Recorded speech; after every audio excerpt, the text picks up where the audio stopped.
year. And then they act mad because you aren't there. It was real well. Good. On both ends. And also all the poll workers. Thank you, Kelly. Tell your crew. I don't make a big deal out of it. Okay, Alan, safety, please. Yeah. Today we have the pleasure of having our sheriff, Terry Bryce here. And I'll give a brief report and then Terry has some presentation he wants to give. On the monthly Chippewa Lake reports on the deputies, our target hours were 80 hours for a month of April and 84.5 for work, so we're above, so that's good. Miles logged 634, gallons of fuel 31.1. Deputy hours, Hardy had 30, Cornelius 28.5, King 18, and Deputy Small 8, for a total 84.5. So we're above, we're doing good. We moved to 100 hours for May, and then June, July, August, September, we moved to 120 hours. And reassurances from Deputy Hardy that we've got good coverage there. Deputy Small is starting to pick up extra hours now to help do that extra coverage that's needed. For the deputy activities for the month, I'll read them. Alarms activated on entry of burglary with one warrant with service, civil papers 1, squatter ambulance 2, theft or larceny 1, extra patrols 58, radar enforcement 3, Victor Watch 16, assist other agencies 2, building checks 8, school bus violation 1, citizens assist standby directions 1, CO detector no symptoms 1, fraud identity fraud 1, golf cart inspection 1, parking complaint violation 1, standby assist general escort 1, test call 1, traffic complaint reckless operation 1, traffic stop 1, welfare checks 1, total of 107 total activities for the month. Deputy Hardy, we had a couple of, the thefts, burglary, things of that nature. Anything that you can tell us anything in that area? The one burglary is still being handled by the Detective Bureau, so I can see if there's any progress with that and let you know. Appreciate that. We had one concerned citizen that relayed to me that he's seen, I don't know how many, but appears to be underage use with golf carts. It's not an uncommon thing in the village. We put out, as we do in the newsletter and others, that these are licensed vehicles, so you have to be a licensed driver, properly licensed driver to drive them. They are subject to citation and stop. And if there happens to be, unfortunately, an accident of any type, it gets real ugly at that point. So we try to encourage everyone. If people know of people that are underage driving, please give me a call. I will go pay a visit to that resident or the children and explain it to them, and that will be their warning. So that's kind of how we like to work it here. Anything from the audience on deputies or what we have? What I'd like to do is turn it over to Sheriff Terry Bryce. He's got a few things he'd like to say. First time to appear in front of council. So if you could, Terry, we have a live stream, and if you can get up close here, the cameras will pick you up. Very good. Well, I appreciate the opportunity to come before the village council and our residents. Boy, it was probably back in December of last year. We held a meeting with the villages and the townships that we dispatched for to discuss dispatch. It was brought to my attention, I've only been in office for 15 months, but it was brought to my attention last year that in 2012, we actually had 14 dispatchers. Currently, we only have 13. So, and the other thing was we were billing those entities basically a year behind, and it was never consistent. When I say consistent, you didn't know what your bill was going to be, so you couldn't budget for it. I was very grateful that we had just a fantastic turnout from the representatives from the villages and the townships. And what we decided to do was come up with a 3-year contract. The contract it's a set cost, and I believe it's sitting right there, it's roughly $1,700 for the 1698. so it's not an exorbitant amount, but then for the next 3 years, it will only go up based on what the union raises are for our dispatch center. I provided, and if I didn't provide anyone one of these forms, let me know, and I still have some extras. Man, do you have one? So I'm not gonna go through every single detail here, but it is helpful to provide some information. Again, the reason this sheet goes back to 2012 is because that's when we had 14 dispatchers. As you can see, the calls for service has increased tremendously from basically 10 years ago. Started off at roughly 78,000. In 2021, it was 129,000. The dispatch call, 911 calls, in 2012, that number is somewhat skewed because that was when the center went over to wireless 911. So about 5,000 of those calls were all test calls. So then you'll see that they dropped off. But in 2021, it was 52,000 911 calls. The warrants, again, increased tremendously. Our dispatch center enters all the warrants and all these protection orders. So they're multitasking. That's why I want to put that information on there. And then in 2019, the county went to a new phone system. And so that's why you see the additional administrative calls that come in. So those are separate from the 911 calls, obviously. And that's why it only goes back 3 years. So they're that group of men and women are always multitasking. And we have 12 townships, 5 villages that we dispatch for. So at times, I'm not gonna lie to you, maybe there's nothing going on. And then a split second later, there could be a major house fire or a multi-vehicle accident, and it gets very, very hectic in there. On page 2, we wanted to provide this so it was open discussion so everyone could see what other jurisdictions are paid. You'll see down there where the village is, and where it says without split, what that was saying is when we had our meetings with the representatives, they said, instead of going back to 2012 and adding 1 dispatcher, why don't we try to add 2 dispatchers so we're increasing based on the workload? We have a program at the sheriff's office, which we started last year, where we are housing federal inmates, about 10, and it does bring in revenue to the county.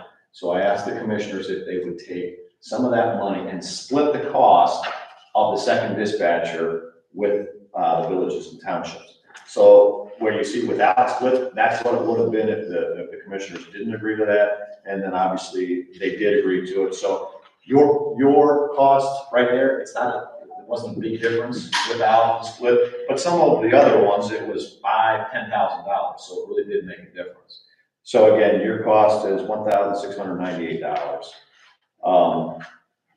Again, on page 3 of that, it brings that fund, which is called the Dispatch Collaboration Fund, brings in roughly $439,000. That money is again generated by those that we dispatch for. That's one fund that pays for salaries only for 8 dispatchers. The county picks up the remaining health benefits and pension. Then the general fund pays an additional 5 dispatchers out of it, and that's fully funded by the county. And then the last dispatcher, as our supervisor, comes out of the wireless 911 fund, which is we all pay 25 cents on our wireless phone bill. That pays her salary because she's the 911 coordinator for the entire county, along with the 911 equipment that's in the sheriff's office. So those are the 3 funds that help operate the center, and it comes out to be basically $1.2 million. And there's obviously other money that goes towards equipment for the radio system and all the electronics and computers. The last page was actually requested by one of the commissioners. Said, hey, can you see where we are in comparison to some other county staffing wise? Truthfully, the only county on here that's comparable to us is Delaware County. Actually, surprisingly enough, they were almost 30,000 less calls for service than we were, and about 10,000 less 911 calls. But you can see the numbers that they have were 21 full-time employees plus 1 director. So once we get to staff, we'll be at 15 total, 14 dispatchers and a director. That's all the information that I'm providing, but I guess what I'm trying to make sure everyone understands, is it a benefit to the sheriff's office to add dispatchers? 100%. I would never tell you that it is. It's also a benefit to all those agencies that you dispatch for. And what we're trying to do now is have this collaboration, have the open dialogue, so you can see that you're part of, it's not just our center, as in the sheriff's office, it's all of our center. And I think that really helps build that network of collaboration. And if you ever get the opportunity, feel free to come out there and come into the dispatch center, because sometimes it is very, very stressful for them. It's stressful for me because I have no idea what they're doing, so I can't even really help. But they have a hard job, and I'm sure Deputy Hardy can attest to that as well. So I can talk for another 2 hours if you want. I'm sure there's other people that want to say something. But any questions? Happy to answer them. But again, I think it's good to come out and let you know what's happening. Thanks for coming. Thank you. Bill has a question. You guys interact with the park police? They are dispatched to our dispatch center. Is that what you mean? How do we talk to them? Yeah, because the other night we had a problem here and they were the first ones to show up. Yeah, and Park rate, yeah, they're on our dispatch channel and they help us out quite a bit. Actually, we just had a serious accident last week on Route 18. And they were in that area to help block traffic for us. So again, it was right back to the collaboration. And we're fortunate in this county that between fire, EMS, and law enforcement, we all help each other out. It's no secret that it's a tough profession right now, so a lot of us are short and staff. So we have to rely on each other. but we appreciate all you do. Well, thank you. I'll share that with Deputy Hardy, share it too. So. Anything else? Well, I guess you're presenting the dispatch invoice of $1698. Talking just previously with fiscal officer Harris, it looked like we'd already paid $1,100 this month. So he'll go back and double check against that invoice, and then we'll submit this to you. So it would be the difference between. Precisely. It's not on top of the 1,100 you've already paid. It's a total of 1,698. And it's got two signed contracts there. If you want to review it with your law department, the prosecutor's office is the one that helped us out, create that, not help, they created it. Let the law department. Exactly, right? The whole department is here. That's right. This is the law. Yes. Yeah. Thank you, Sheriff, for all you're doing here. There is one item that isn't particularly law enforcement, but on the other hand, your department's in charge of part of this, and that's the siren on the old fire station. And just to give you some background on that, it was, I know that it originally, 100 years ago, was made to call volunteer firemen to come into the fire, but then it became a weather signal. Then at some point, in the last couple of years, it stopped working. And we asked the Lafayette trustees to look into it, and they claimed they did, but we're not sure. Anyway, now emergency management owns it. The problem, they keep saying, is that the signal coming from the sheriff's office is not getting to that siren. Emergency management says they need to wait for a grant, $40,000 grant to replace the siren.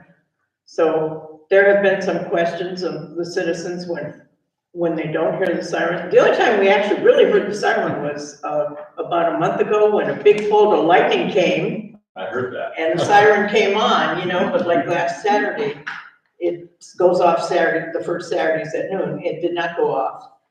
We heard one, but I believe it was from wherever Lafayette. I don't know if Lafayette has the siren at the new fire station or it's still at the old one. Still the old one. And we heard that kind of, we were up by Lake and Chippewa, with the Lions Club plant sale, you could hear it. But ours wasn't working, it only worked that one day when the lightning came by, I guess. Right.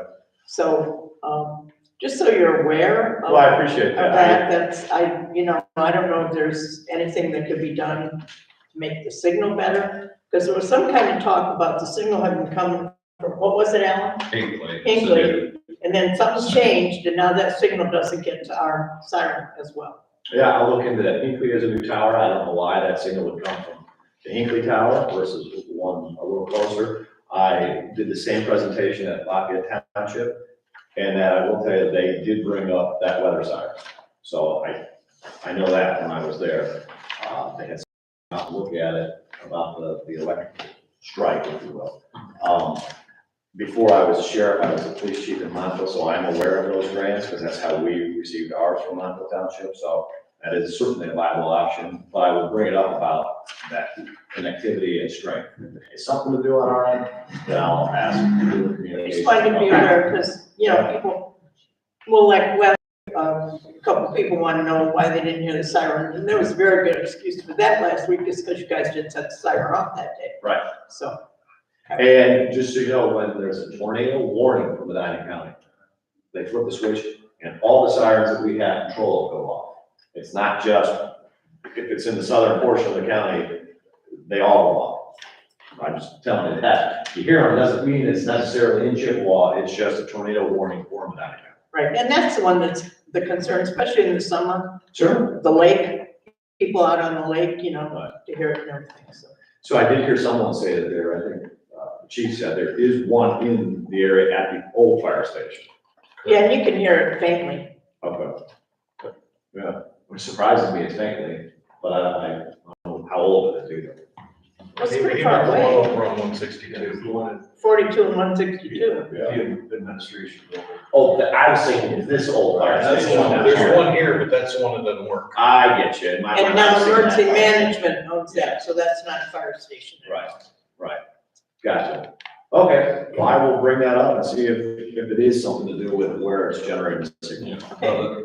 Just to clarify, the siren does work, it doesn't receive a signal to activate Okay. it. Every time they test it, it goes off. Yeah, they tested it the day after the lightning strike, and it didn't get struck by lightning. Who knows what happened to it that day? That was a big bolt of lightning that shook the whole neighborhood, but Woke it up. I guess. All right. Any questions from council on your deputies or Terry from Sheriff Department? Well, thank you. All right, I appreciate the time. Thank you. I'll take it with you. On Lafayette Township Fire Department, we have Chief Winkle. Alan? I'm sorry. Do you want to approve this contract now? It looks very familiar. It looks okay for dispatch. Sure. Motion to approve the dispatch contract from this year. So moved. Second. All in favor? Opposed? Here you go. Do what? Hey, that's One more signature, sorry. Get here this time. Is there, Sheriff Grice, what we've tried to do is standardize dates of contracts, so does that run calendar year? Now. Through 2024, Let me make it. December 31st, 2024. Okay, Thank you. So you're locked in for 3 years. very good, thank you. Okay, we have, Chief Winkler here, from the fire department. Fine. Jared. Yep. Thank you. Okay, well, thanks for having me. We did 53 total calls in April, 43 EMS, 10 fire calls. I don't have those broken down tonight by various municipalities yet, so some general informational stuff. First, I want to thank everybody that attended the pancake breakfast in April. Thank you. We were really glad to get it back up and running and have it in-house like we did before, and it was very well attended, a lot of support from the community, so thank you all for that. Also want to thank those who came out to do, to support the car wash. We held a joint fundraiser car wash with Seville and Westfield Fire Departments to benefit Lieutenant Weigel, who was the line of duty death at West Salem Town Country Fire Department, as well as Erica Springer, who ran the Wayne County Fire Training Facility. So that was also well attended, well supported. So thanks to anyone who came out for that. Happy to announce that we were awarded a $50,000 grant from the Hilliard Family Foundation. So we're going to be using that for some communications equipment, as well as some other equipment we need to do our jobs. And we were also awarded a $7,500 Enbridge grant that will we'll be using for mobile radio and 2 radio repeaters. So that will help when we're on scenes to be able to communicate better and alleviate dead spots that we see throughout the district. So there's some places that we're having trouble communicating with dispatch, communicating with other apparatus coming in. So this will help kind of close that gap and improve the communication. So we're grateful to the Hillier Family Foundation and Enbridge for that support. We're going to begin hydrant flushing and maintenance in the next couple of weeks. So as that plays out, we'll try to get notice out so everybody knows it's coming, what streets we're going to be working on ahead of time, and just try to keep everybody updated on that. It's something we have to do every year. Just so everybody knows, it's important for a lot of reasons. Primarily, we do it to identify any problems with any of the hydrants, to maintain them, get them, make sure they're in working order. And it's also a critical part of our ISO grade. The ISO grade, a lot of insurance companies use that to determine what kind of property insurance rates you're paying. So the lower that grade, the better it is. And a big part of that is water supply. So it's something we need to do on a regular basis annually and keep the records of it. So as we do that, like I said, we'll plan to post it on our social media pages and stuff and get the word out. So everybody's aware of that ahead of time. And then just a reminder, again, the trustees wanted me to remind everybody that fire district meetings are the first and third Mondays of the month at the fire station. So first and third Mondays at 7 o'clock, and you're welcome to attend. So, and I think that's all I have. Jerry, on the hydrant flushing, we have a couple of really good communication channels out to the residents. One's the village website, and we have a secondary called Claire's List that goes out to like 400. So if you could let us know in advance, that would work well for us. And I'd like to take in, the first Monday is the only Monday free for me. I'd like that. And that's at the fire station. That's not part of the trustees meeting. They're running them jointly. Okay. Typically the fire department report everything's up toward the front of the meeting, so. Okay. And that's at the conference room at the firehouse? Yeah. Okay. Well, that's progress. They didn't even tell us before when they were. Okay. Well, I'd like to go. I don't know, Tamitha and I attended trustee meetings together before just to introduce ourselves. We have a new regime there, so you could get familiar with them and understand some of the more fire district issues that are coming forward for the future. So I'll try and catch that next one in June. Okay. Sounds good. Any questions from the audience for Chief Clerk? Yes, Bill. Concerned citizen last night. Me as usual, since Mr. Demeter isn't here, we have a concern about you putting locks on our locks down at the ramp. Okay. And the old system seemed to work I thought that was resolved. very well. Summer, Well, it hasn't really been resolved because people are locking locks and locks and people are not locking locks. And we haven't touched our lock probably since the last time we discussed it in here. Getting locked to other There's locks. just a lock on there. It's not functional at all. And probably since before we discussed it in here. because I volunteered to help with that and I never heard from anybody.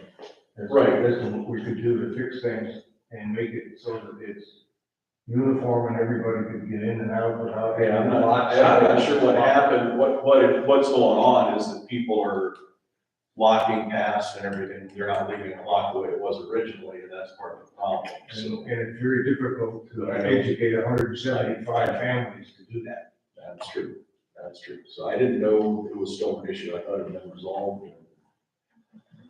So, Concerned citizen last night just returned from Florida, so while you were gone, there's a lot of conversation on that. so, but I'll check in as far as I thought it had been resolved, to be honest with you. Because we haven't been down there, to my knowledge, and messed with the locks.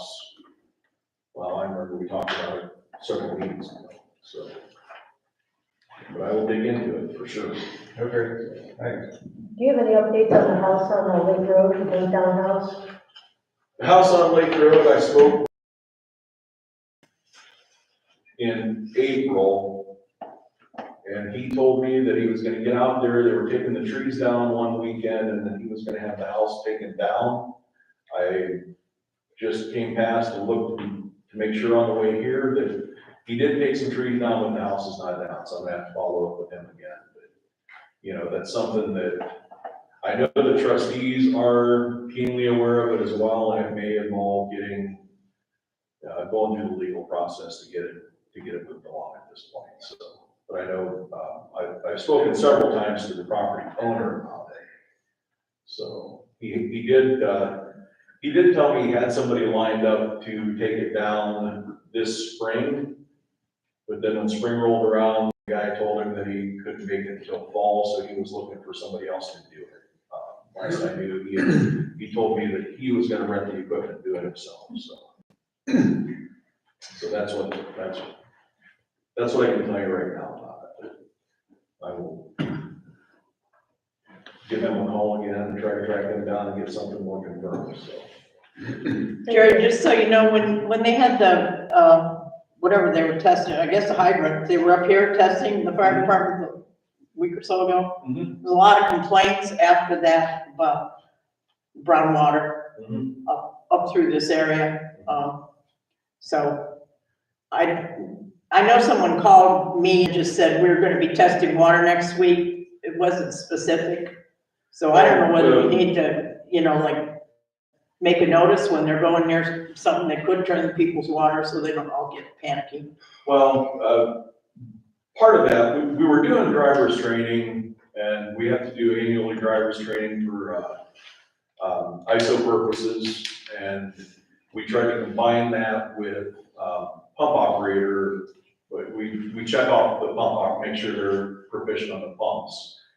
And after previous discussions about not knowing, some of our people aren't really familiar with village streets and stuff, part of that driver's training was to get them in here into the village, and while they were here, what they were actually doing was they connected to the hydrant, flowed a little water and just pumped so that they could check the pump operators off, and then kept going. We weren't aware that it would cause any kind of issue with, as far as groundwater and stuff. So as soon as we found that out, I know it played out over a 2-day period on social media. Well, that's how you find anything out. You read the Facebook page and you start. Why not? But it didn't need to, because someone called the fire department would fix the whole thing. As soon as we found out there was an issue, we stopped doing it. So, in the future, someone called the fire station will resolve a lot of these issues. Well, I don't think it was until somebody said, oh, maybe it was those guys at the town hall today. Yeah, So then I'm thinking, oh yeah, they did say they're gonna be in the area. So having the, previous, fire chief never had any practices up at this building. They always were down at the boat ramp. So that's kind of what we're used to, so. well, and part of that's our fault, because we wanted to get a bigger presence in the village, get our people out, let people see what they're doing. Well, they know you were here that day. They did, so, like I said, the future is, we're gonna avoid doing anything with the hydrants in the village. Part of the reason we wanted to do it in the village too was because the hydrants in the village, shall we say, respond differently than hydrants elsewhere. We know that. So getting them accustomed to the pressures coming off the village hydrants as well as water supply, even as you know, there's some in the village that we can't even really use in the winter because they freeze over, et cetera. So we wanted to get them acclimated to the village system and all that. Going forward, we won't do that. We'll do the pump training elsewhere. Well, if you have to do it, just call one of us so we can just tell people.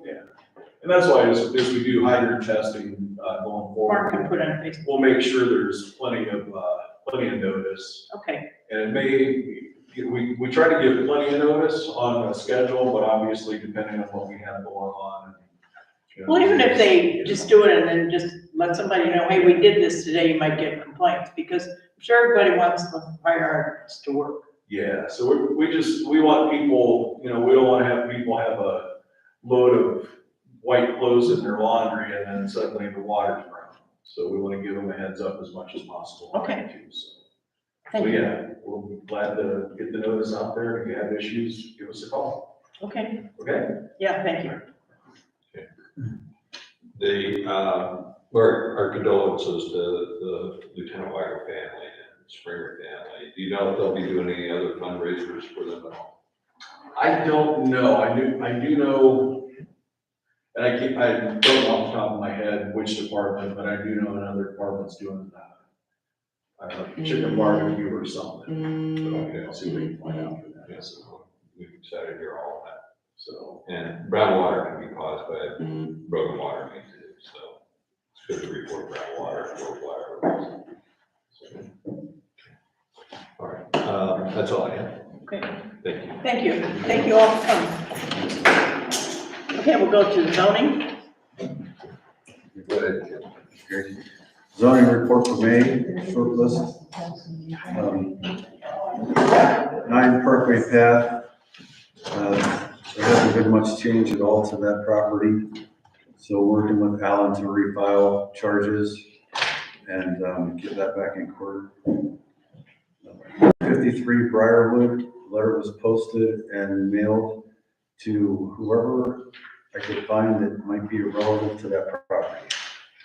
And I have had no response. The letter is still posted on the door. And next to the letter is the posting from last year, the sheriff's posting. So it was basically a foreclosure and going up for sale. So I don't believe that even happened either. What's that address? 353 Briarwood. Is that little white one I said, okay. So, we're gonna have to do some investigating on that property and see who actually has possession of it. I'll look into it. And lastly, I have 57 Bungalow Bay. Letter was posted and sent by mail to property owners or property occupiers. And I've had no response from them. There's been no change in the property. They have a mess out back. Last year, it was even worse, and I suggested that they gather their things and put it all on the back porch and cover it with a tarp to keep their materials safe. And that was probably October sometime, and there's been no change in the way that looks. So between Al and I, so we're gonna contact the owners and see what we can do to get some progress going. If we have to file charges, we'll do that. But Alan's gonna make a call. So, right, that's what I have for zoning. Well, Jim, I have a question about some of these people that don't respond to letters or anything like this. Do we have an option, and could we institute a policy that there be daily fines for these people that are just saying, no, I'm not gonna do anything? Well, we can take it to court. I mean, the court is the one that's supposed Okay, to so find how out. long does it take to take a person to court on some of these issues? Well, I can file charges quickly in a day or so, and then it goes through the process of serving them with notice and going to court. And we've done that, in quite a few of those, all with good success. But in the case of 353 Briarwood, we don't know who owns it, right?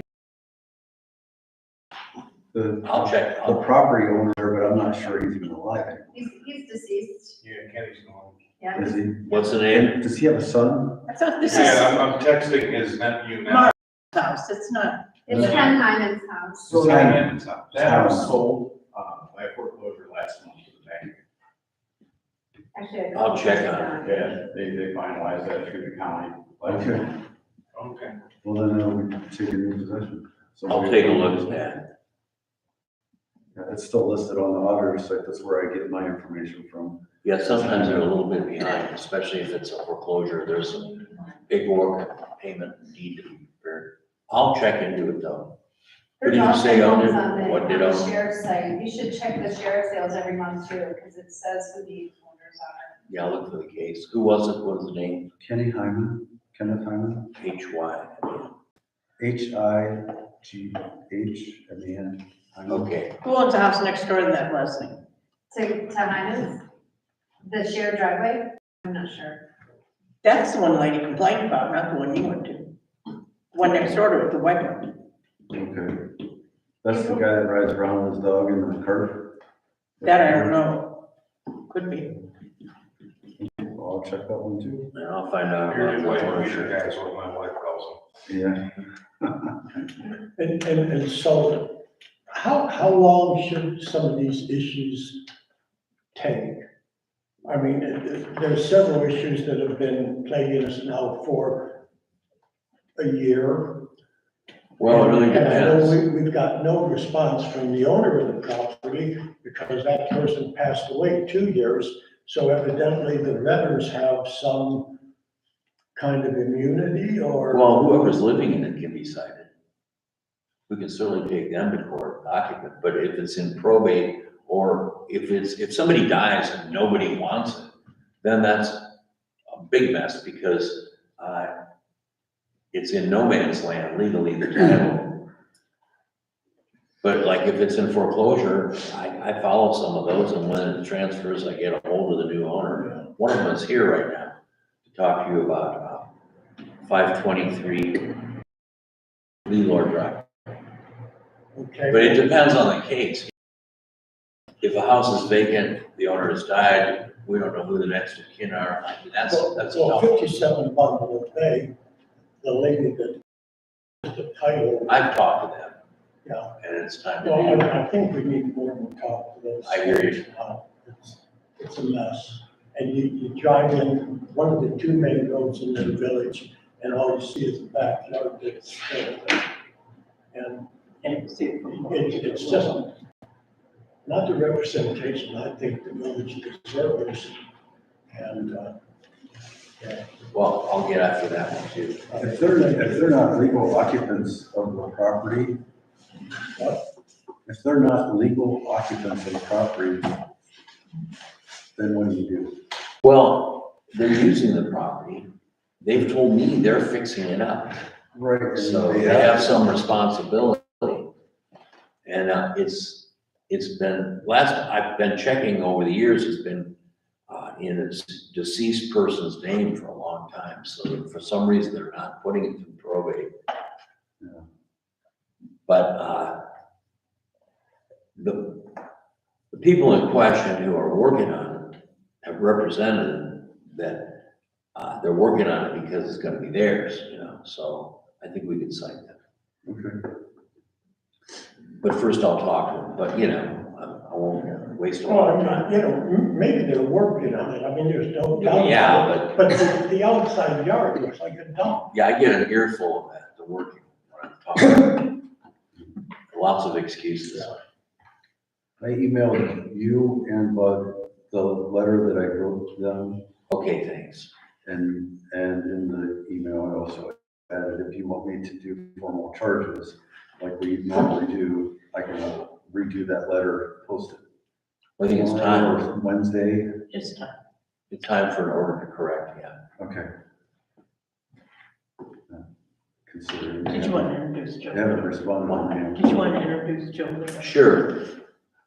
We have Joseph Lito here, who is now finally the owner of 523 Leelore. And he's like to give you a brief update on the status. Good evening, council, residents, thanks for having me. We're in the process right now of eviction with the current residents that are there at 523 Leelore. I have a written possession with the civil department of courts, and on May 24th, the sheriff's department will be assisting in evicting the associates that are currently there at that parcel.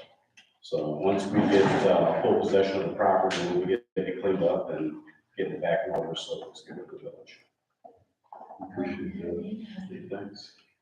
He recently became the owner of the property. Yeah, I bought the Because property of- through foreclosure Right. in November is when they had the sale, and then they just closed on it about 4 weeks ago. On Rustic Road too, didn't you? Pro Shore. Yeah. Yeah, I was there for about 10 years. Well, good luck getting the guy out. Every time I've contacted him, he's been very forthcoming. Yeah. wants to work with the village. He can't do anything right now with the other guy, other owner living in it. He won't even cut the grass. Right. The grass is like a foot high. It's pretty tall right now. I just drove by it before I came here. And I'm gonna stop because I know. I'll be with that. Okay, thanks. Thank you. Thanks, Joe. Anything else for zoning? Okay, community relations, Tabitha? Well, I did get the newsletter completed. It's at the printer finally. I sent it over last Monday. I'm waiting to hear from the printer to get it back in my possession so we can distribute it. I was hoping we'd have it today, but we did not. I haven't heard from him. I want to thank everyone who sent me information or sent me an article to add to the newsletter. I appreciate it. It's very helpful to get information from everybody. I can't make it up as I go along. I could make it up, but it's not great, it's not accurate. I'd like to hopefully get it organized to have out this Wednesday. That's my goal, but I need to get it in my hands tomorrow, and I still haven't heard from Stephen. So everybody keep their fingers crossed for me. I was going to do a field day this month with the kids. I have decided to postpone that until July when there are more people here in the village. I think it'll be a better time to do it. With the weather that we've had, although the week that I planned it is probably going to be 80 degrees here in the village. Between last weekend, back and forth with the cold and the yucky weather, I thought maybe July would be a better weather opportunity. And then we extra games with maybe some water balloons. We did that last 4th of July at the park. It turned out just to be a water balloon fight, but the kids really enjoyed it and they had a lot of fun. And that's actually all I have for this evening. You know, it's gonna snow in July. I hope not. Did you have anything about the speakers? I have not. Speakers. I have a question. How often are you going to be distributing a printed newsletter? Once a year is when the village does it. It's a spring newsletter. That'll be posted on the website and all that Yes. stuff. Mark, you have anything for Save the Lake?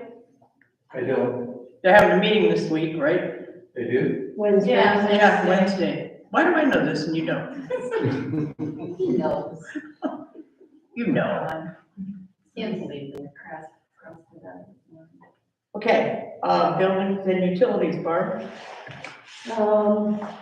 Let's see, I contacted Columbia Gas regarding the Nest thermostats, that Ed provided the information, and it's for residents only, so I asked whether or not there would be a problem if we purchased them and installed them in the building, and they haven't gotten back to me yet.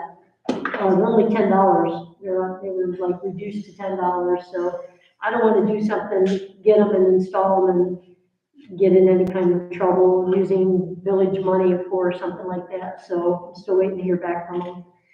Backflow was done, and they also told me that there wasn't anything that could be done with the noise from the cold air return. Picture was moved, the screen was hung up here, but that's obsolete. I replaced the flag up at the tennis courts. It is a 4x6 flag, it's not big enough, but it's better than that tattered thing that was up there, so I'm still looking every store that I go into, so I'll just order one online and get a bigger one. So. I think we used to get the one that was casket size and then make it a little, just a little Wayne small. Sun Funeral Home sells American flags, large ones. I went there. The last one I got for the cemetery. I got a 4x6, that's all they had there. It was the biggest that they had. Okay, and,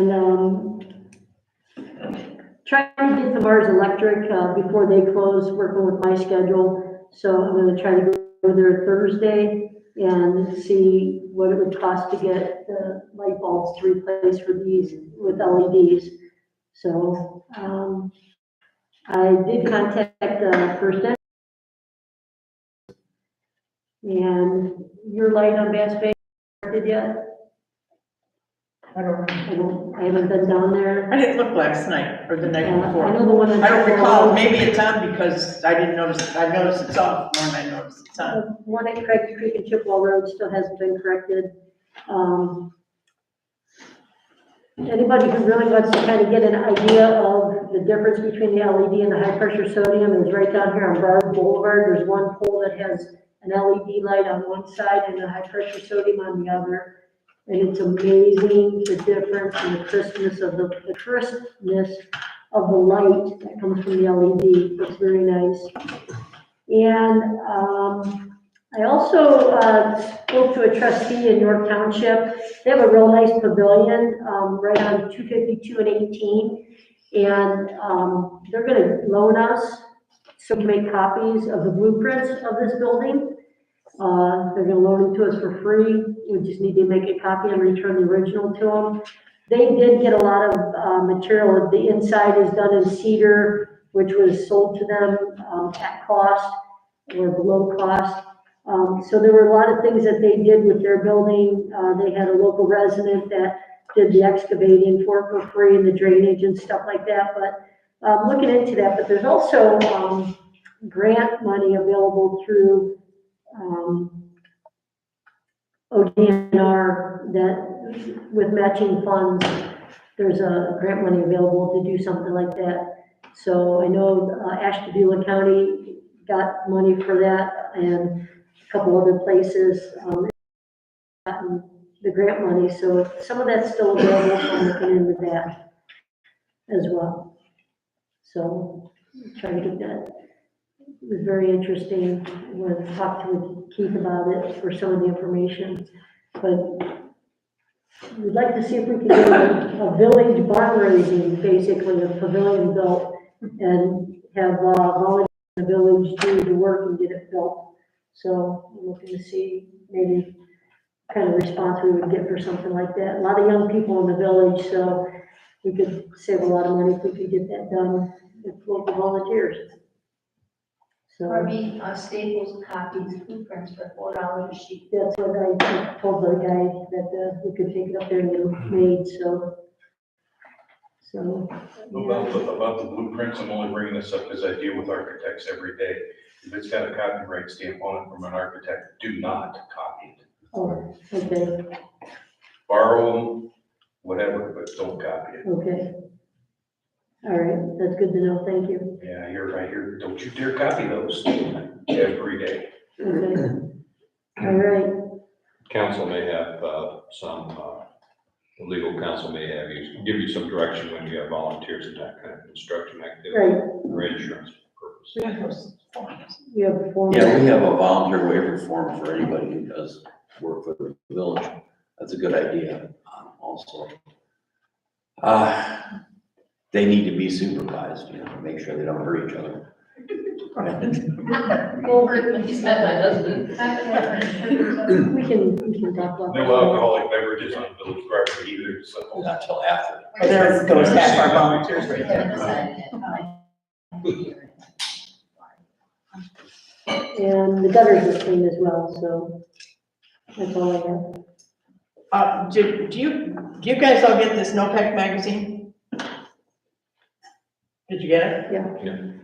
Well, did you happen to notice that Nice little. there's that picture in there of Bill Glassnapp and Mark Rossi and Barb and that girl from NOPEC? And somebody said they were hanging that picture on the wall here, but I don't see it. Anyway, for those that didn't get a copy that are in this picture, I have 2 copies here. Bill, if you'd like one for your scrapbook.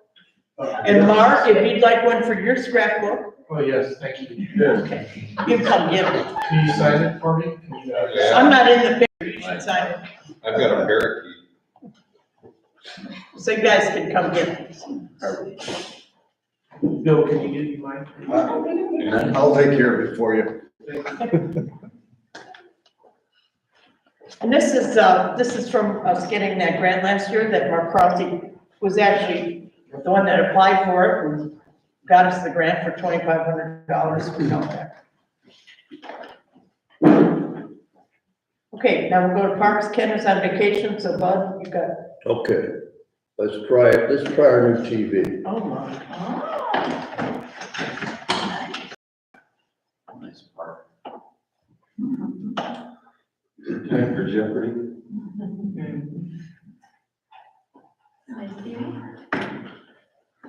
Yeah, pretty impressive picture. It is. We got bad seats on this TV.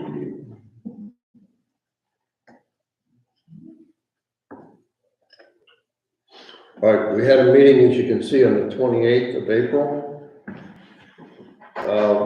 We're gonna do some additional work on the tennis court so that once we lay the snap mat down, the board will be asphalt color. It needs to be at least 55 degrees before we do that work. And the snag is the painter has a big job. We're job number 2, but job number 1 is a big one. And it's gonna take him at a minimum 2.5 weeks. So we're looking at mid-May or later before we talk about doing this one. Snap's Sports, where we bought the product, their warehouse space is a premium, so therefore, they're gonna ship us the product and a supervisor who will help with the installation. And once it's all laid out, the guy who comes with the material is gonna paint the lines for tennis and pickleball. The only thing we'll have to do is keep people off of it while we're going through this process. Now, getting back to the painting of the fence, we're gonna mark it off.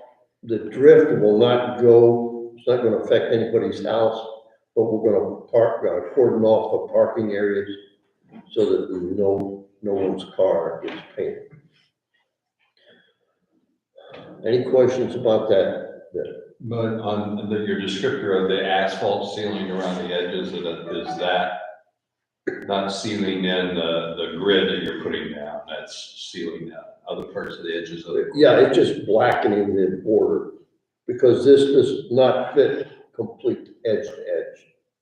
We have a band around them. Okay, let's just say this is your grid that you're setting down. Are you sealing in those edges with asphalt? No, it has a tapered snap on edge. Okay, so because I didn't want it to seal that grid in, because that's gonna expand and contract. No, it's not gonna seal anything. Okay. And this is additional work that we originally granted money for, authorized money for, to blow out and seal the cracks, which there are many. Okay. We've had issues with keys for the ramps. We're gonna hold off until we have the public sale the 14th before we start issuing the keys. That's not quite right. Well, the original plan. They're was to already issue- issuing the, not gonna change the locks. Well, that's true. We will be Until- issuing, there's a sale this Saturday from 1 to 4. Right. We will be issuing the new keys, but there's an issue of back orders on those new keys. And until we get all of them, we're gonna sell the new ones, but we're not gonna change the lock until such time. So people can still use their old key until we change the lock. Right. But there is a public sale for the keys this Saturday, 1 to 4. I was gonna mention that. So we I'm sorry. normally turn in our old key when we get the new key. You're not gonna do that this time. No, it's a keepsake. You can Keep them both. All right. People, it's I'm always gonna get been, confused and take the wrong key up there once it's changed. people have always been supposed to be turning their key in when they get the new one. They're also supposed, this never happens. When they move, they're also supposed to turn their key in to the village, but that doesn't happen either. And so you could see why a reason for that one would be so they don't come back and put their vote in. Now, that's all totally changed since there's a ramp at the park, so it's not like it used to be as far as, but they have actually in years past sent the police come having people get feedback. But anyway, so if everybody just keeps their old key until we change the lock, we're not gonna get caught in a situation where they change the lock and all of a sudden we've run out of keys and people are coming and need a key to get in. It's easier to let everybody keep their own one, so we're sure it's a new one. You could go down a little bit for them, couldn't you? I could. Put me in will, but I could. We discussed 2 structures at the beach. With the key being that they are movable, they'll be on skids. It'll be like a pavilion, one for the beach attendant and one for the public at large. We haven't decided on a size or design yet, but that's in discussion phase. The old wooden benches are gonna be removed, and we're gonna replace them with movable, portable benches, so that we can move them about. We're gonna do a little tree work on Briarwood, and we're gonna put a fence across the back of that property, because it has like a 20-foot drop off. My dad's asking that the large beech tree be left. I'll make a note of that. And again, the public sale is gonna be this Saturday from 1 to 4 here. So if you want a parking pass, a new key, whatever you need, come see us. Okay, this is something we're gonna have to vote on, but first I'll just discuss it. We discussed among ourselves the need to increase the rate of pay for the beach attendants to $10.30 an hour. Senior beach attendant is somebody who's returning. We'll pay them $11.30 an hour, and the beach manager will be paid $12.30 an hour. Kelsey Burns, you might know her, has been hired as the beach manager. So she's working with Ken and Chris Thompson during this transition period. So hopefully we're gonna have a new sense of direction there. I kind of skipped over, they're gonna be putting sand in the beach in June. We also have plans to do a deep cleaning of the beach, get all the debris out of it. So we did some building repair down there. Do you know anything about that last night? You satisfied with it? It turned out all right? I was wondering why you skipped over it, but that's okay. Because they're all ready to be painted right now. The new doors on, Okay. all the trim is put back on, Okay, and they're gonna match the benches. Oh, wow. that'd be nice. They will be painted Wow, we better raise the price of beach pass for that. They will be painted that beige color, and they will have green trim on them, just like the benches. Cool, good, And that will happen. okay. Do we have any questions about anything we discussed? Just curious, how did we come up with $10.30 an hour as the base pay? It's an hour more, $1 more an hour than they make now. Okay, so they're making $9.30 an hour. Don't ask me how they came up with That, Yeah, that's what I'm asking. I'm saying, well, why not just $10.50 and be simple math here? we did simple math. Give my boss. And Ed, You mentioned when they installed the new tennis court that once it's installed, they're gonna paint the lines on the. yes, So is that gonna be like an annual maintenance that needs to be? no, that's a very unique and long-lasting paint. Years and years, it's got special polymers in it, and the reason they're painting it on site, they need a warehouse space. Because the way they paint these products is lay it out, and then they paint it, and then disassemble it, put it on pallets, and ship it to you. So we're gonna step over that step, and they're gonna do it on site for us. Thank you. Yeah. And one other quick thing, the pavilion, Ken's not here, but I mentioned about the Boy Scouts for like an Eagle Scout project for the portable pavilion at the beach. My information, there was an Eagle Scout who's interested. They gave the fathers, my information. I have yet to hear from them. Okay, But if I do, I'll mention We haven't finalized anything, obviously, but I just wanted to Correct. mention that there's somebody potentially looking to help. I have a project to talk to you about the use of those kids. Okay. I'm waiting to hear back. Okay. Okay, so, what I planned to do, unless there's a reason for me to do it differently, I'll make a motion that we increase the rate of pay to the dollar figure of a dollar amount shown on the screen. I second that. All in favor? Aye. Opposed? So what you just said was all those prices. Yes, ma'am. Right. Does Gary have a copy of this? Okay. I don't think we talked about that dog park too much at the Parks meeting. No, no, but my understanding is still it's gonna be back here somewhere. yeah, that's probably gonna get discussed at some point. When, I'm not sure. Okay, and we also, in Parks tonight, have to do the mosquito spraying contract, which I'm sure everybody will be happy if it stays hot by the end of May if we have that in place. Did you get a contract? Gary's got it, I guess. Gary, you got it? No. Almost got it. I don't know. Well, how did you know the price went up? I guess I do have it. Another councilman, another person. Good heavens. It went up $25 an hour if I'm not mistaken. I think you said it was $3.50 and it's going up to $3.70 per application. Per application, that is correct. And is he coming one night or 2 nights? I don't know, sorry about that. Yeah. Okay, he's gonna come 1 night or 2, depending on how bad the mosquito population is. That's the way we usually do it. So I would assume that it's probably still gonna be on Monday night. Now, do you have his name? No.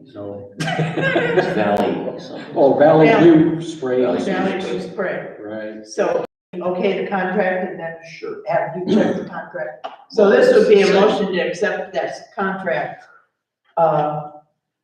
with the understanding that somebody's gonna dig it out and show it to Michelson, and then he's gonna. I've seen 2 of them already for other villages. He uses the same. I know, it does everything every year. I make a motion, we approve the new increase to engage the mosquito service contract.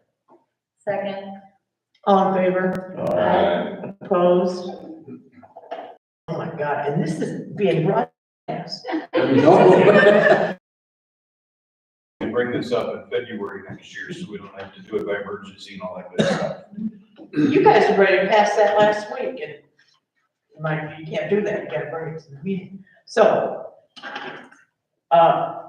we will probably be calling him if it goes the way it usually goes, would probably be the week before Memorial Day. I want to say the Thursday before, because if we do twice a week, it's usually Monday and Thursday, so I guess it'll be up in the air whether he's coming Monday or Thursday, but the week before Memorial Day is usually when we get sprayed the first time.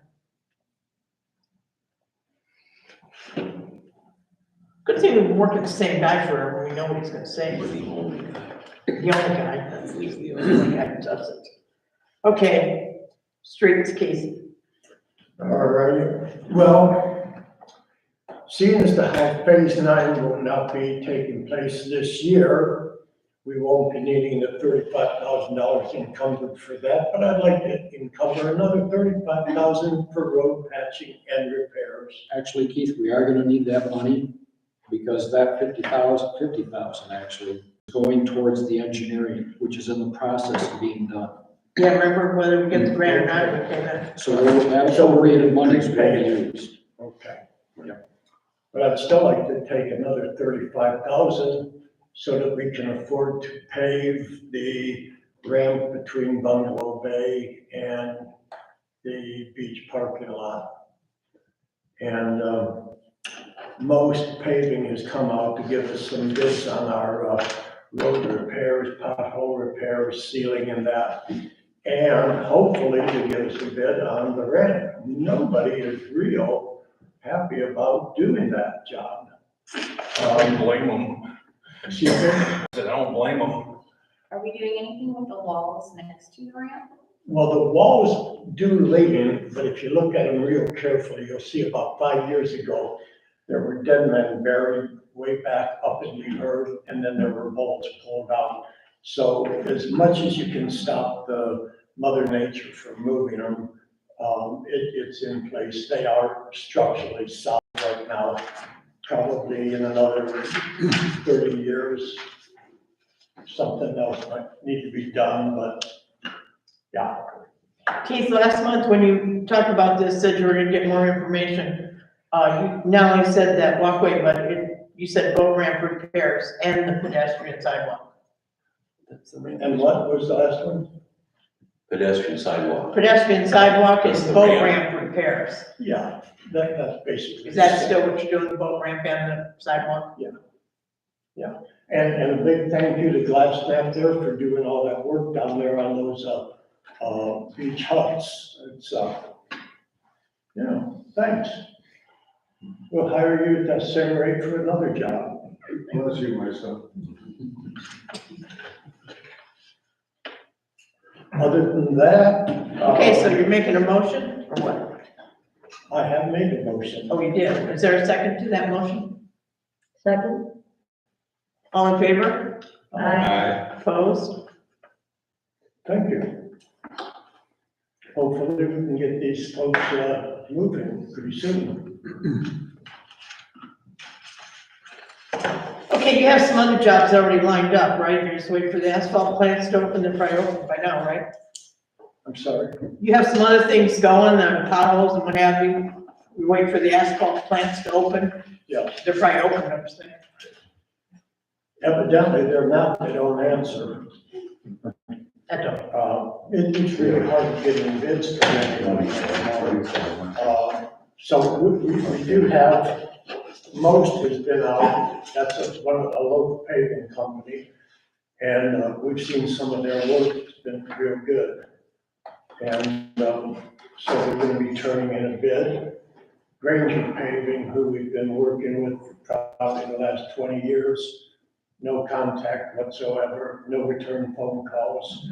A couple of the other places said we'd be willing to do the work, but it'd be about a year out. And most paving, I wasn't real happy to hear it, but I did respect what they said. They said, it give a good bid, because we don't know from day to day what asphalt and what the materials are gonna cost and when the availability will be. So it's pretty sketchy, but we know we need to get to work. We will be looking for more bids. And as soon as we get some bids, we'll be going with the most favorable bid. Okay, good. Thank you. Okay, Law Director Allen? Well, and there are no cases pending in sign. That should increase a lot. Very good. And the only other thing I have, your 6 mil operating levy, which will, it's up for renewal for the first chance this November. 2 other chances to have it renewed or changed are next year in May and in November. So in order to do anything with it, you're gonna need to pass the first item of legislation next month, which would be after you decide how many mills you're gonna make. Just renewing it, it's 6 mills. There were new mills as of 2013. Alan, is that the one where we have the auditor give us a? Yeah, the first ordinance asks the auditor for the tax value of the village and how much will be generated by renewal of the 6 mil or whatever. Didn't we do replacement last time? Yeah, Instead of renewal? It was replaced in 2013. We raised it. For sure.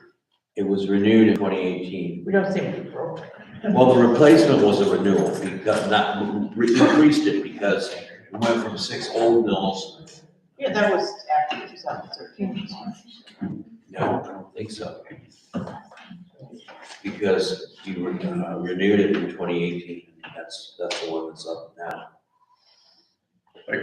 The one in 2018 is where we did the one where we got the same millage rate as. Oh, that was, on the roads levy. I did it. Yeah, you did it on the roads levy, renewed 2 with an increase of 1 for a total of 3 mills. And that was 2019. I was gonna make a motion, but I need that other information. Well, I can prepare an ordinance, really, that's the first step for next month, if you want to just renew it. Or if you want to increase it, I mean, it's. I would be inclined to increase it, because the incurred cost of doing business is not going down, nor is it staying the same. So I would be inclined to raise the millage. Based on that. Might be Is this something paid for the against auditors. property value? How This is is on property tax, yeah. And for each mill, if you raise it to say 1 mill, Right. it's gonna cost $35 a year for a $100,000 home. That an increase. What does the fiscal officer say about our needs for funds? Well, right now, obviously, the financial position of the village is very strong. Based on what you got going on right now in the projects, I mean, financially, I don't see an absolute need for it as far as an increase.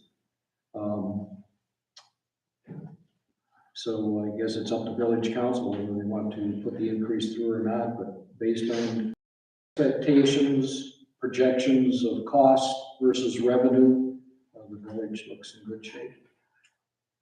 What's the revenue if we don't increase the millage? I'm not sure, but if you do increase it, 1 mill would bring in like an extra $17,000 or $18,000 a year. Well, maybe you can have the numbers or have that woman from the Arkansas Right? and give everybody the answers so that they know exactly what y'all will know what you're voting on. Well, we can find out with a phone call. Well, either way, somebody might have the right numbers next month.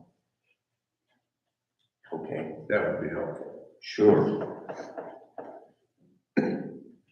You could propose a question to the auditor so she can give you, or they can give you the firm numbers back. Yeah, I can prepare an ordinance that says, give us the number for renewal or renewal with an increase of, say, 1 mill, or whatever you want. Well, that's good, good work on that. I mean, property taxes have gone up substantially in the last, every 2 years or wherever they do it. So, you know, there's quite a burden being passed around the village people already. We have operating funds.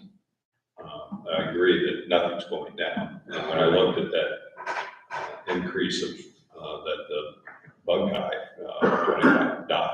$25 was 7%. I haven't seen anything at 7% increase. Well, who So it's knows, been way the higher. spray went up and certainly the fuel went up. Fuel went up, chemicals went up, so I think that's a good deal. I'm agreeing that things are gonna go up, but are they being covered, against the other flows of funds? So I'd like to, you know, prudently, I think we need to vote.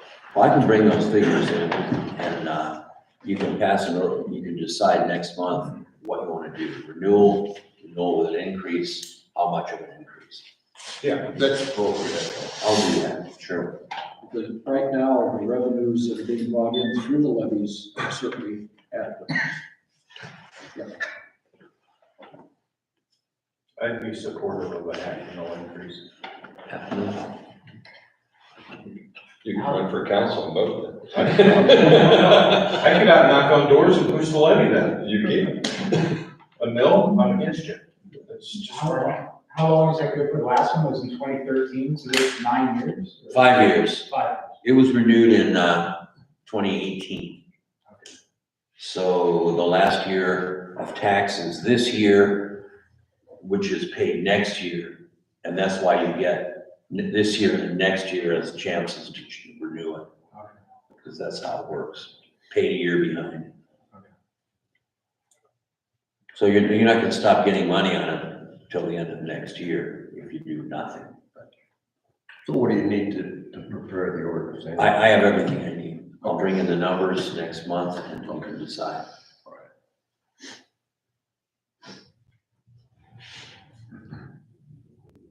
Anything else?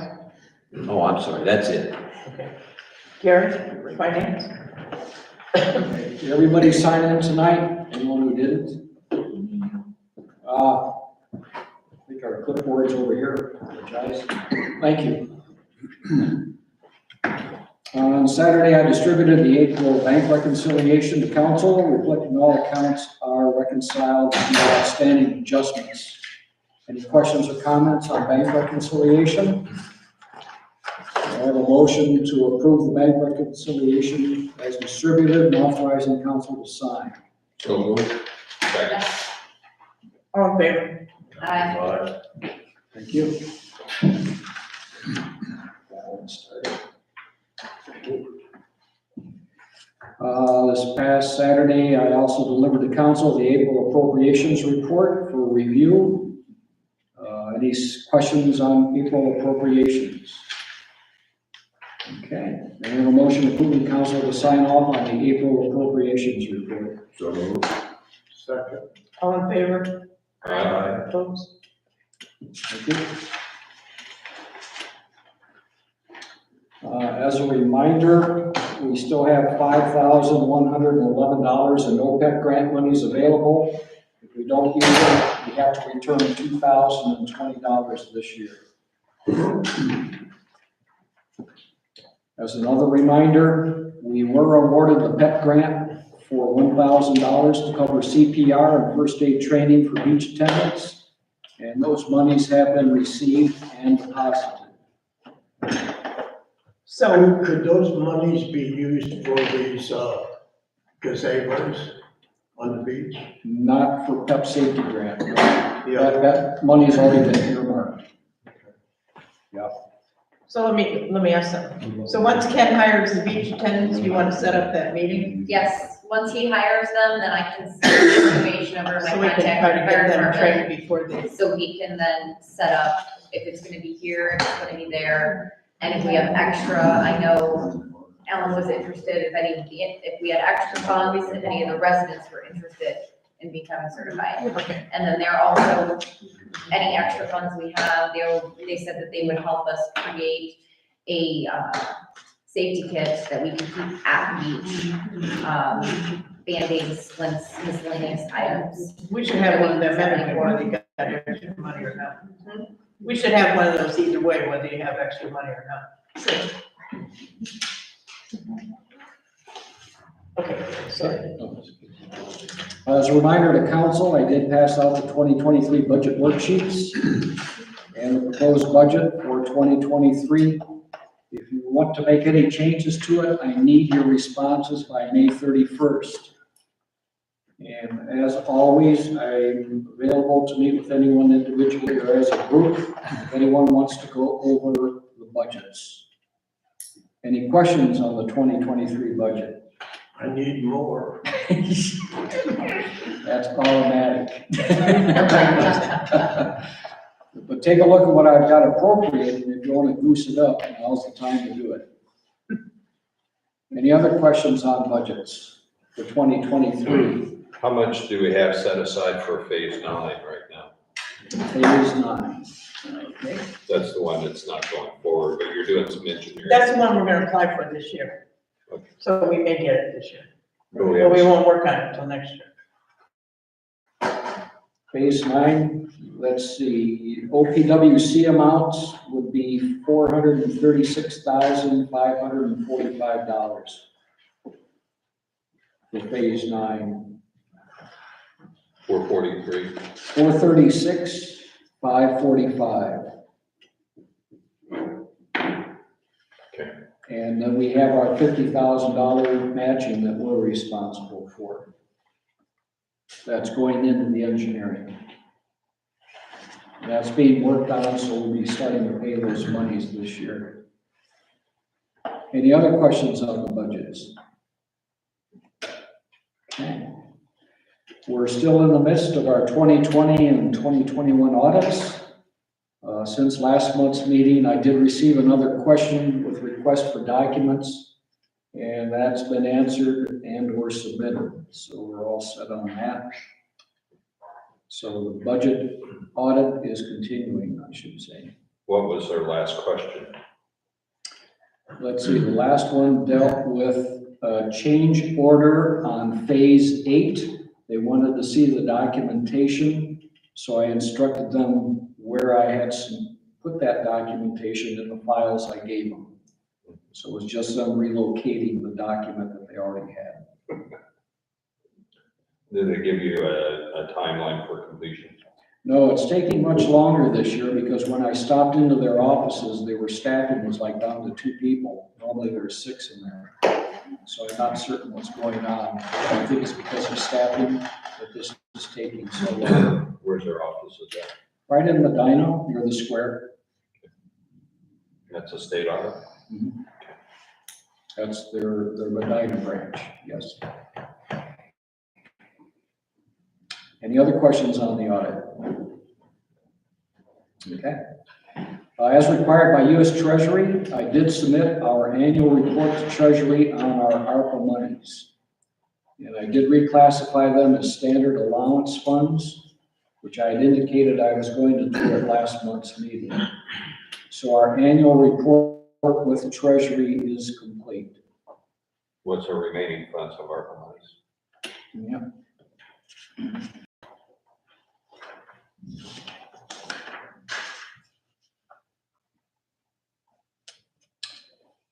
Uncommitted ARPA monies, 74,184.82. What's the drop date on that? We have to commit all of our funds by December 31st, 2024. We have to allocate those funds. So we still have a couple of years, year and a half. And on the trust that we received, will you give me remaining funds on that? Yeah. Well, with the 22,500 that was appropriated last month for parks, we've got about $45,000 remaining. That's all, that's not committed to, uncommitted. And then NOPEC grant monies, we have 5,100. This year. 12/31. Pardon? 12/31 days. Yes.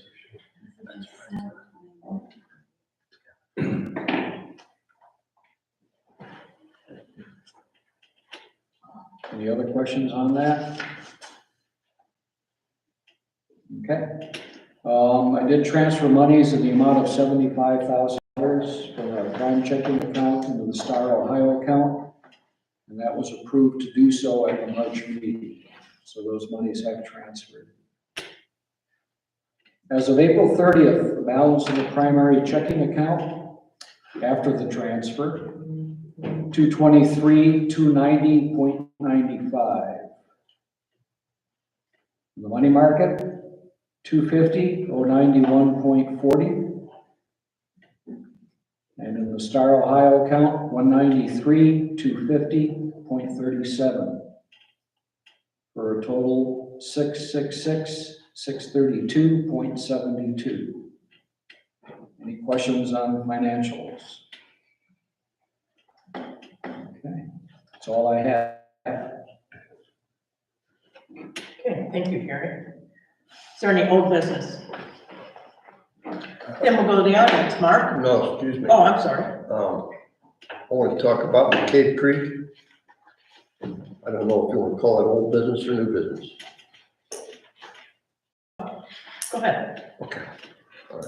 It's kind of both. Long Creek.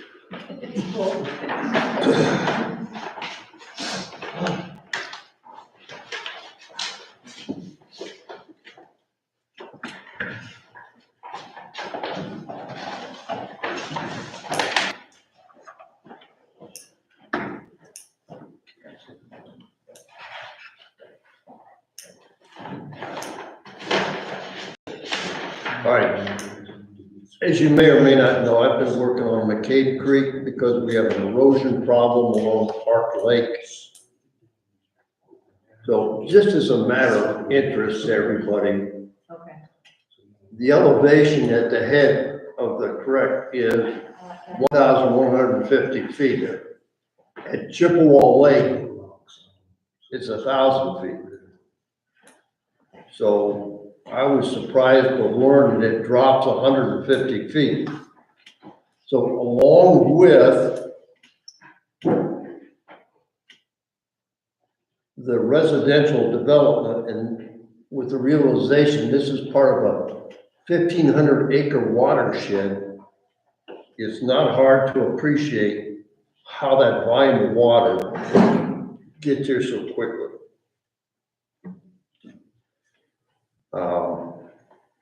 So bear with me because I'm not quite sure how this works. You're doing a fine job. This is new ground.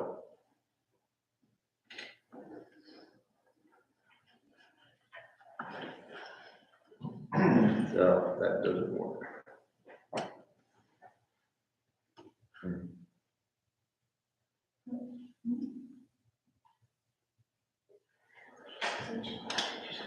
So apparently you have to do this every time you wanna change it. I wouldn't think. Here comes the rescue squad. No, I'm gonna try to see. I'm trying to.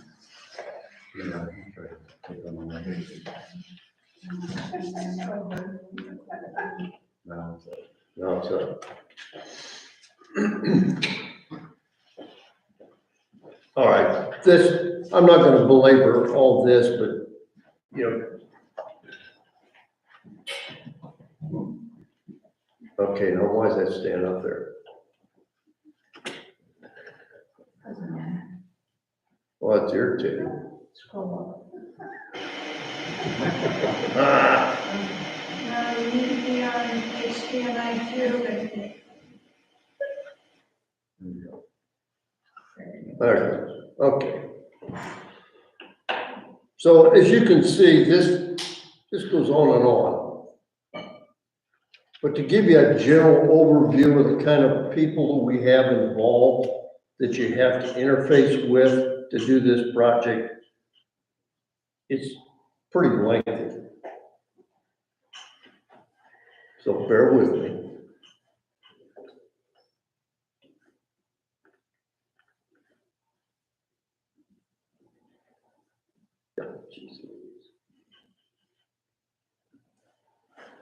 How did we get it done so easily the first time we reinforced it? Pardon me? I don't recall going through any of these processes the first time when we reinforced the bank. There was FEMA money from, there was flooding, so I Right, think it got yeah. accelerated because of it. Well, what I'll say to you in response to that question is when you have a FEMA designated floodplain, which this clearly is, you're required to embrace all these permitting steps. That's why I reached out and talked to a professional engineer who has the capability of doing this level of work. So who's over, is the Army Corps of Engineers over or under? Army Corps engineer is the big dog in this issue. So this is a response from Cunningham and Associates. And I'm just going to quickly page up through this.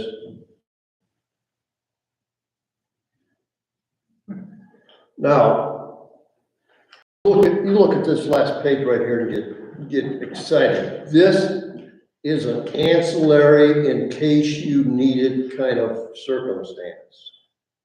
When you start the project and you need something additionally done. And that's this is an industry standard. Because when I saw it, I kind of freaked. But they explained it to me, this is an industry standard for additional work. So what we're talking about is over $15,800. That's for the engineering work. They get all the permits, they do hydraulics, they engineer all facets of what the potential appropriate remedy will be. Could be putting in large boulders, could be putting in gabion, could be putting in riprap, or a combination of all the above.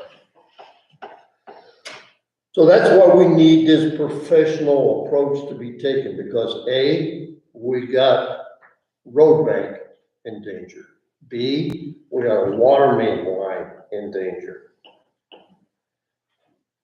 I'm not smart enough yet, I haven't, I'm just starting to play with this. I haven't figured out how to put the photograph on, but if you go and look, you can see where the curb is and how it's eroding. And if we leave it unattended, it's just gonna keep going until the roadway caves in and we expose the water main. So we want to fix it before we get to that point. Is it only affecting Park Lake? Is that where you're at? That's where I'm at. Right, Yeah, it's across from Mark, that's a good reference point. right. So I'm gonna make a motion to encumber $20,000 of that ARPA money to get the engineering work done. To what? To get the engineering work done. And then once we know what the appropriate remedy is, then the next piece of that will be to have a contractor do the work. Wouldn't the Corps of Engineers be doing that? No, we do that. Have you talked to the Corps of Engineers? Need their approval, don't you? You need their approval. You need their approval. Right. So we have to submit all the permits and the engineering report and the analysis to the Army Corps of Engineers. Get their approval before we get to that. They don't do that for us. We provide it to them. I think after. Just rent me an excavator and turn the lights off one night, and I'll go fix it for you. Yeah, I know. I'll do it for free too. So basically, you've got $100,000 project that you're trying to figure out. Well, I don't know what I've got. Well, generally, engineering services roads are 15%. So 15,000 or 20,000. Well, I'm not prepared to throw on numbers because I honestly don't know, nor do you. So let's get the engineering report. It'll be legit, it'll be professional, and then we'll decide what we need to do. Whether we need to go out and find a grant to pay for the rest of it. I don't think, because it's not overly large. First, they come in and they do a topo survey, because that's your base point. That's where you start from. That's the first step. And then they have to do the hydraulics. They have to analyze all the water at a flood stage. There's scientific formulas and criteria and engineering that do that with. Well, Question, if Yeah. this turns out to be a $500,000 project or something huge, and it's not worth doing, shouldn't there be some way to figure, you can't know that without the engineering, is that what you're saying? You can't know how much it's gonna cost I don't know. without spending. That's what I was gonna say. Can't you find out how much this job could potentially cost before you hire the engineers, in case it costs, like she said, $500,000 and we couldn't find it? I guess your options are either do it legit. We are a professional organization. We're the Village of Chippewa Lake. We have a professional obligation. Doesn't mean that we have to spend $20,000 to find out the whole thing is gonna cost us so much more, we could never afford it. Can't you just find out somehow about, you don't have to be exact, but about what it's gonna cost in the end? Maybe on that work that was done, just up from the creek bed, maybe 10, 15 years ago, where we had that all lined with the stone. It was 5 years ago. Yeah, that was Yeah, that was very recent. That was 5 years ago. No, you're mistaken, both of you. It was- No, because. No, I'm not, because I know when I moved into the house, I lived there, and I know when it happened. Well, they used the. And I also know you can go to Cunningham and say, come on, guys, give us a quote on what this is gonna cost. Give us an estimate, and they'll give it to you. Engineering and the work, because they're that smart, they know these things. We don't need to spend 20 grand to find out it's gonna cost us $500,000 to do it. That's kind of what I'm thinking too. Is there some way to find out if it's worth spending? Because we did The not 20 spend any money on that until. the Yeah, I know. engineers got involved in that, and then we had a very low percentage of money in that. Okay. Very low. Would they be the first people? Corbin? I tell you what, I had a list of 5. I approached 3, I had 1 response. I got the response today in written form. I talked to the contractor who did the work previously. He did it on his own. He took the reasonable man approach as a contractor and put in place what made sense to him. We did not have professional engineering. We did not have a professional analysis. If you guys want to throw spitballs, I'm out. If you want to throw a spitball and hope for the best, I'm out. What's a spitball mean? What's a spitball mean? Well, what do you think a spitball means? He thinks it means just Well, like let's- this guy before he had. I don't know what the riddle means. Tell Okay. me what you're saying. What I'm saying is, if you don't want a professional engineering report, if you want to take a best guess at what's gonna work. No. We got professional engineering reports, but unless I'm Where are sadly they? mistaken, we did not pay for those. Where are they? Where are they? And Back talked- when the roads were. I'm sorry, I talked to the contractor. What contractor? He made the report. He did it on his own. He did exactly what I sat here and said he did. What The contractor? one that put all that riprap in down there? Yes. Chris Wadzak did that. That was his design. Yeah, he did that He- under their He direction. engineered it. He did it on his own. Something wrong with that? No, I'm sorry. Nobody told him what to do. Is there something wrong with that though? Pardon me? What's wrong with that? It's doing just fine. It's doing more than what we're asking it to do. Oh, okay.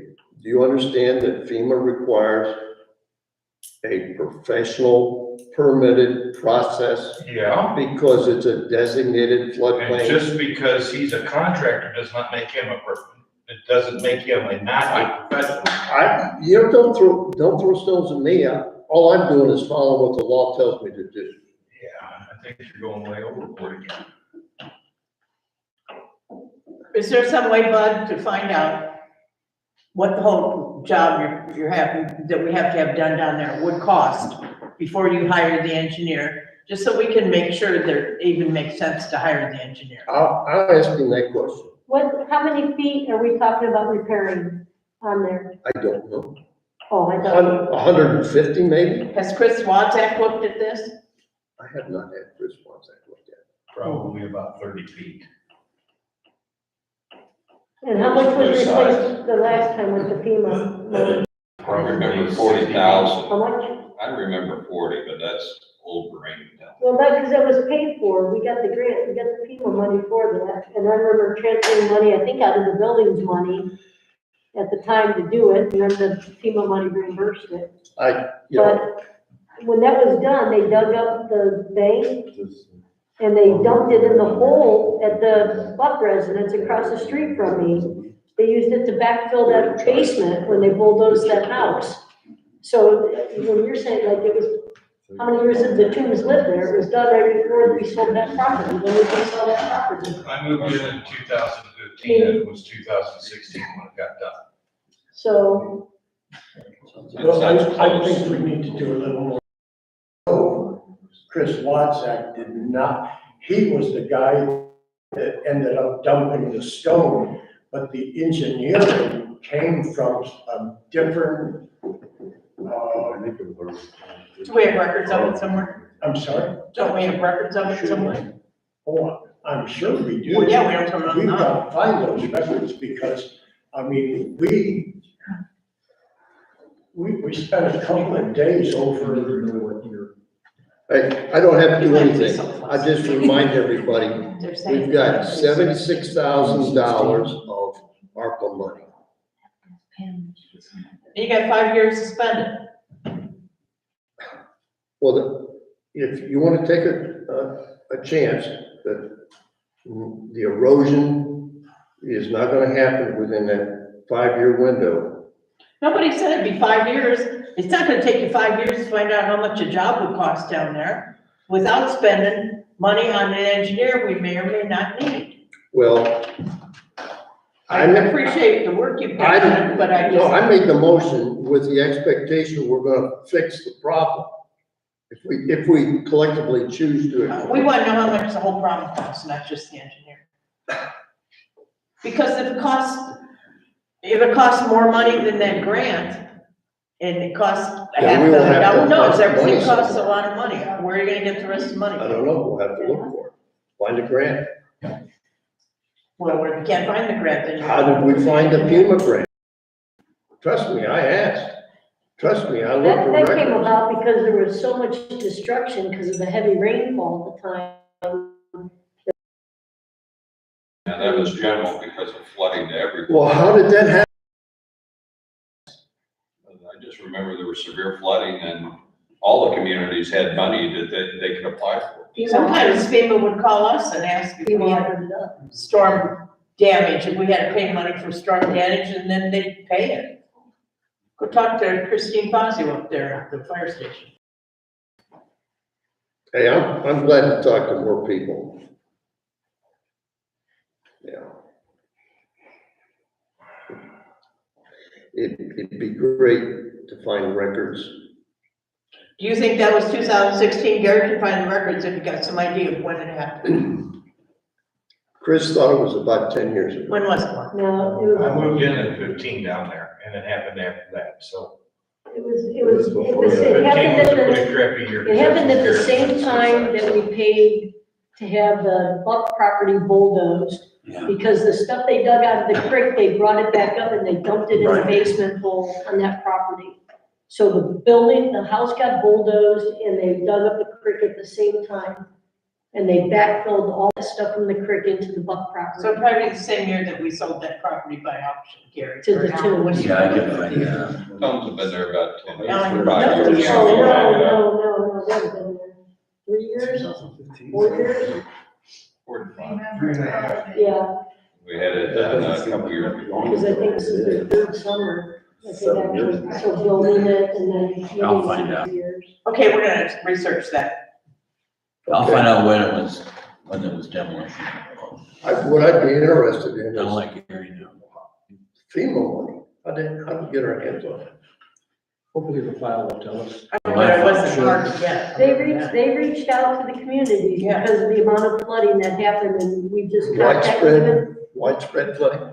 Yes. Yeah, they called up and asked how much money we spent on, the one time it was just how much money we spent on storm cleanup, and then they sent us a check for it. Okay. I will wait to hear from whoever's gonna provide me with information. Gary and Alan are gonna get together on that one. And this quote letter, if you could send that out to council members so we can review that, would be helpful too. I just got it. I know, but just make it available to us. Good to see it. Yeah. Okay, is there any other old business? Okay, now we're gonna go to the audience. Mark? I have 2 things. Can we use some of the NOPEC money to put an outlet in up there to get rid of that fire hazard right there? What fire hazard? The extension cord wrapped around the curtain rod down to the outlet behind the coffee machine. It's a board next to a curtain. That would come out of there's a budget for live stream, and that TV came out of that. We talked about that, but we didn't know if there were There's some unknowns, there's still some budget dollars left. We didn't know if we were gonna have to run a cable for cabling this thing, other internet. Obviously, that's done because that's what got done. But that's a good point. We'll work on fixing that, but that would come out. We have the tech team on site right now. And And water management was one of her issues that we talked about, you're right. There's an outlet right there, isn't there? So, right behind Over there, yeah. Alan. There is an outlet right here. Everything's plugged into them. So, There's, free. So that's not a permanent. So, Throw me the cord up. all right, okay. So we don't need an electrician. Okay. And item 2 is the building next to Minute Mart, little doctor lady or whatever. Oh, yeah. Do we know anything about that? And are we gonna make? Do we know anything about that, Jim? The trash behind the building. That's in Lafayette Township, isn't it? No, the building is in ours. No, that's the last property in the road. You remember, she was here telling. Yeah, I remember. It's stalled in Lori Glenn's too. Pile of trash back there, it's got old tires and stuff in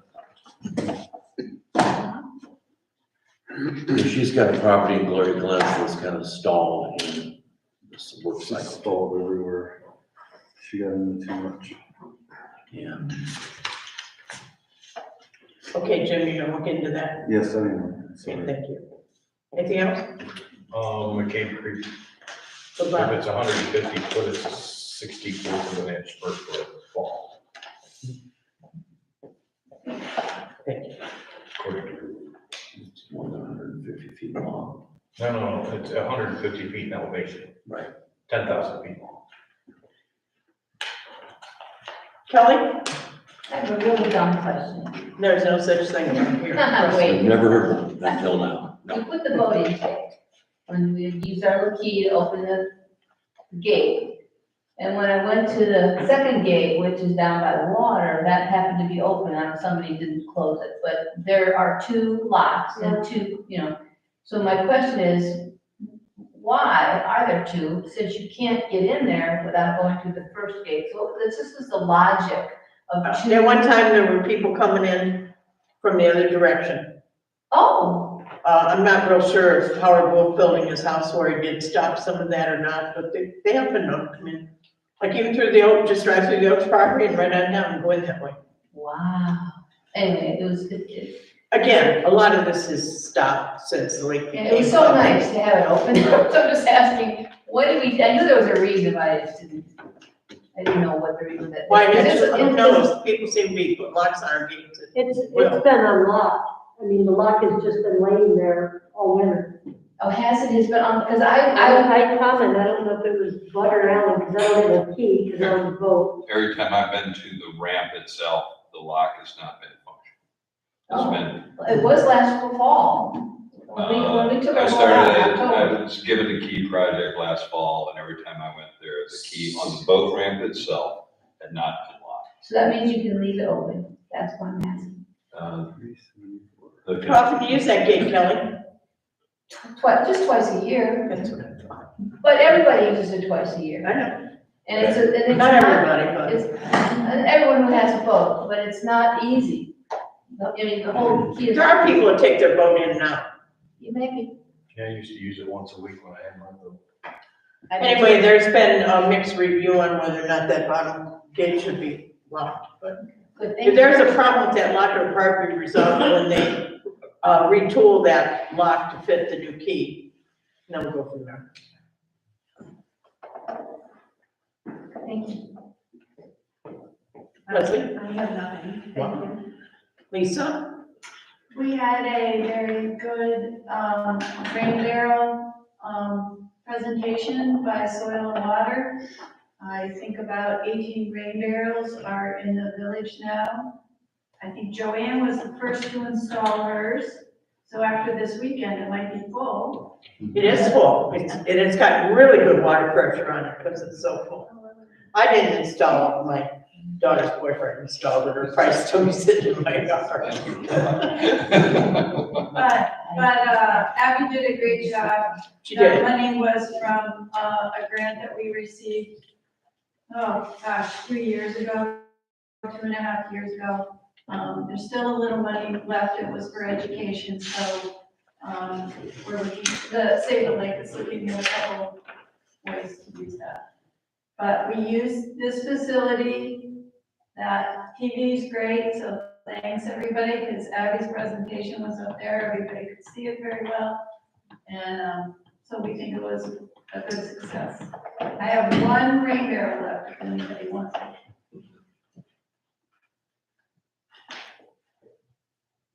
Okay.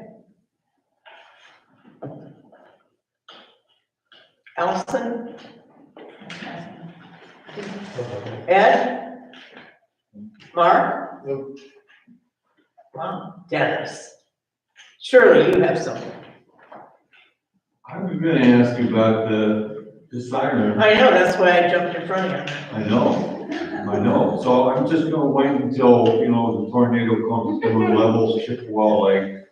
And, and FEMA stands back and says, well, we're still applying for, a grant. Well, I thought I'd give it a shot, let the sheriff himself hear. Well, the sheriff said Maybe he's he gonna can look figure this into out. it. Let's see if they do look into it, but I think there needs some accountability. Sooner or later, we gotta find somebody who's willing to just go fix it.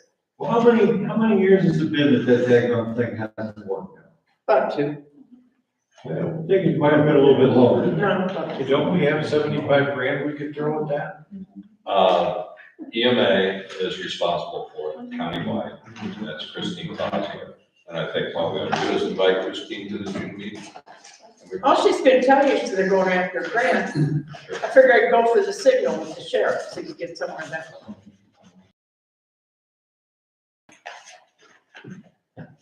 In theory, Yeah, I think ARPA funds are gonna be used for that. What's that? You could, I think it was, we talked about that, Gary. Oh, the ARPA money, you got enough ARPA money to have a new siren, it only costs 40 grand. We buy our own and put it here. Well, but if the siren's not working, it's the signal, it doesn't matter. But if we buy a new one and put it here, we can get the signal here. All that we knew. You know, there's 2 here, there's one Lions Park and one on the station, neither one of them. So why don't we just hire somebody to ride through the village on a pony, hollering tornadoes coming? It costs less. Jump on the golf cart and help your board. Get Laura Gushu, she got that funky horn on her The golf cart. old siren on the old police car used to be up here somewhere. I don't know if we got thrown away or not. Is he upstairs? It has been I've been on that siren project for 3 years now, I think. I've activated a siren myself, so. The only one doing anything is that young When kid. people come in, they say it works, so it's a signal. I can get anybody to do anything about the signal. And it looks to me, if you just raise the antenna 50 feet, you will get the signal, but the brains that are more smarter than me on this haven't come up with that You've got a high school kid back here again. yet. That's right. He knows a lot about it. Bill, did you have anything? Nothing more. Joe? No, just, I'll work with, Alan and keep him posted on the progress on New as we. Great, thank you. Okay, you guys have any new business? Yeah, I do. On the NOPEC grants, we have $5,111. We're gonna spend 2020 this year. I don't know that Barb and Mark Crossy had worked on the light issues. Do you have anything coming forward in your projects would qualify? Well, I don't see, I mean, we could have more streetlights replaced quicker if we bought them. But since they are replacing them for free every time they stop working properly, doesn't seem like to throw money out. The funds or the grants, I'm paraphrasing, but they're mainly for energy efficiency. The lights would be one of those, but there's other things you could buy, portable generators if you thought you needed. There's a list of things to do that. Obviously, we've had a benefit from the grants with our LED lighting, but I didn't know if there was anything on the table before I started. Didn't you say last month, Barb, about getting LED lights in here? I'm going to Mars Electric on Thursday. And that would be. Example. Yeah. I You know, mean, we that's- were, energy, and, the GE jet engines that we have for the heaters here is an Would that pay for idea. the thermostats? I'm sorry, Would that pay for the thermostats? I believe it would. Okay, so I'll get, do we have to submit it to them prior to? Right. But the last time we did that, it only took like a day or two to turn that around. That's So on, that's I'll on PEP. Oh, No, that's that takes a for PEP. little bit longer. Okay, well, I'll get a quote on Thursday for these. I mean, there's a lot of LED lights in these fixtures. And, so I'll get a quote on that. And then, I mean, I'm not gonna wait for Columbia Gas anymore. They're $10 for Columbia Gas, but like I said, that's for residential use. So I'll just get a price from Home Depot for 2 Nest thermostats and get you that information. That can also come out of OPEC, right? That's what, yes, that's what we're saying. Yeah, under the general umbrella of energy efficiency, you'll get through. Okay. But there's others, we got, by 12/31, we got $2,028 to move out, or we have to give it back, so I don't wanna give it back. I'll replace every bulb in this building. Well, that's gotta be $2,000, so we need more. And Gary's gotta validate it, that it's, that meets criteria. Add some accent lighting to the building. I don't know if that's energy efficiency, we'll see. It's LED. Yeah, so I have some pet projects, but I think I'd like to talk to people in council and see how it works. So hopefully by June meeting, I can have some direction. Okay. Okay, is there any other new business? Then we need one more motion. Second. All in favor? Aye. Opposed? All right. Happy Memorial Day. We owned that property in 2014.